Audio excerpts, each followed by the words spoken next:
Well, good morning. Welcome to Daily Videos with me, Pastor Michelle. Today's Saturday, February 13th, and we are edging ever so closer to Valentine's Day. So let's get right into Mockingjay.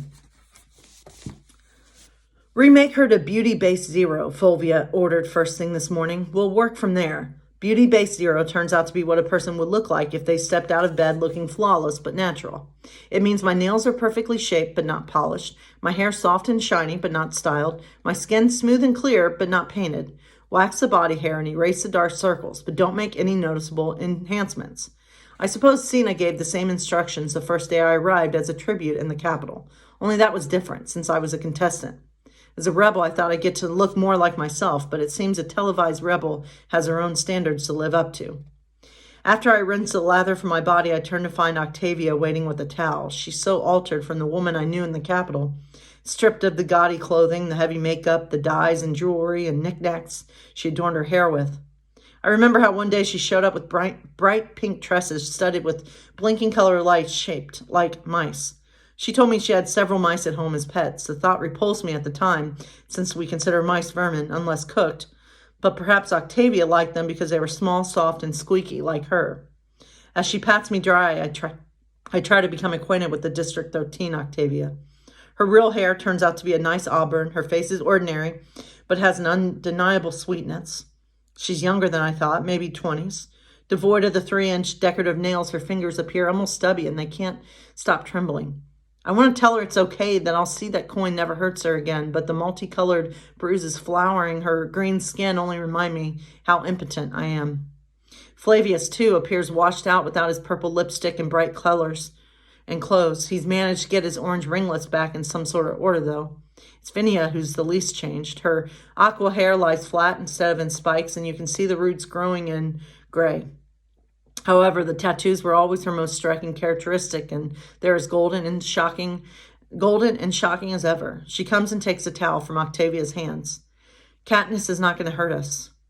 Katniss did not even know we were here. Things will be better now. Octavia gave a slight nod, but doesn't dare look me in the eyes. It's no simple job getting me back to Beauty Base Zero. Even with the elaborate arsenal of products, tools, and gadgets Plutarch had the foresight to bring from the Capitol. My preps do pretty well until they try to address a spot on my arm where Johanna dug out the tracker. None of the medical team was focusing on looks when they patched up the gaping hole.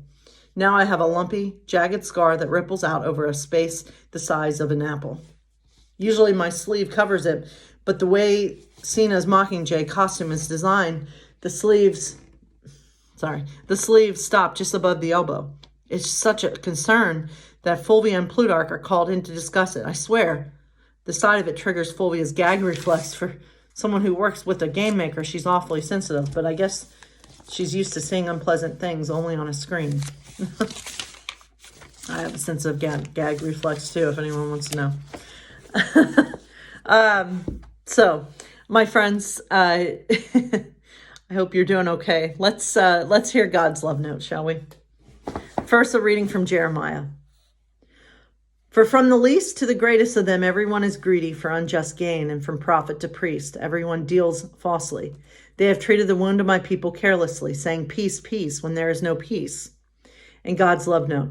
Someday you'll find a way to honor each other and recognize that the land does not belong to you, but you belong to the land, and there will be peace. And yet, from generation to generation, people place fear of each other and fear of not having enough and greed for more than they need ahead of their relationship with me.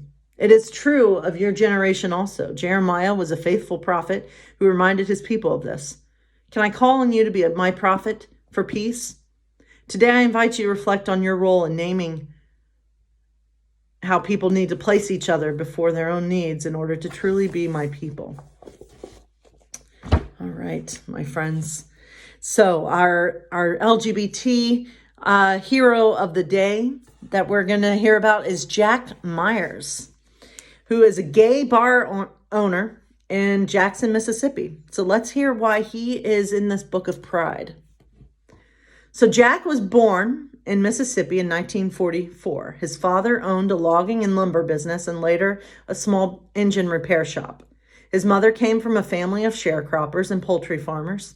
Jack trained as a radiologic technologist before deciding that what he really wanted to do was create places where gay people like himself could congregate.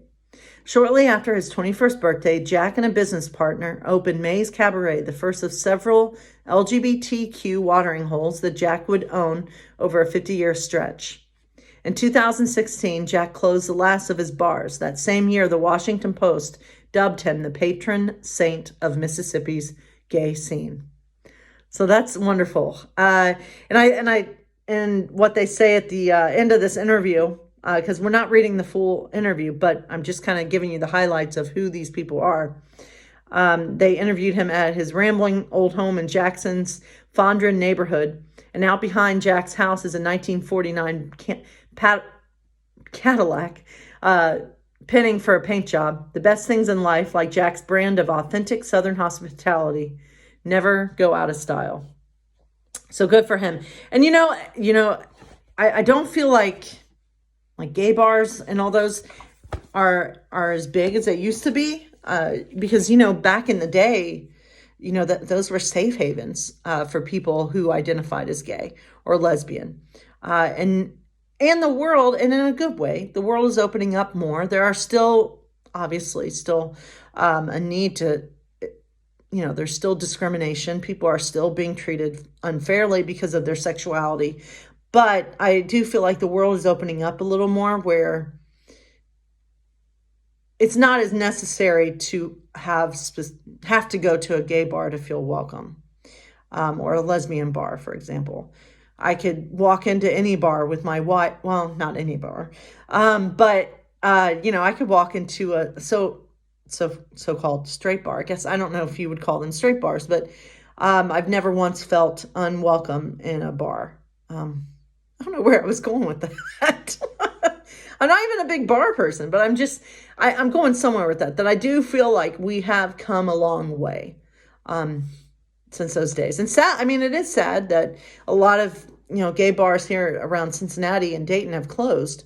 But the nice thing is that, that you can walk into bars and they may not be specifically geared toward the LGBTQ community, but there's still a place that people in that community feel welcome, if that makes sense. I was going somewhere with that. So the thoughts of Michelle. So let's turn our attention to the humans of New York. So this kid says, I want to be an artist. What kind of art do you want to make? And he says, I want to make different versions of myself. And this girl says, I wish I'd partied a little less. People always say be true to yourself, but that's misleading because there are two selves. There's your short-term self and there's your long-term self. And if you're only true to your short-term self, your long-term self slowly decays. That's some truth there, right? Because we do have, that's a very interesting thing to point out, that there's two parts of ourselves. You could pay attention more to all your short-term self or your long-term self. Yeah, I like that. That's something to think about. So let's think about that this day. God bless you all.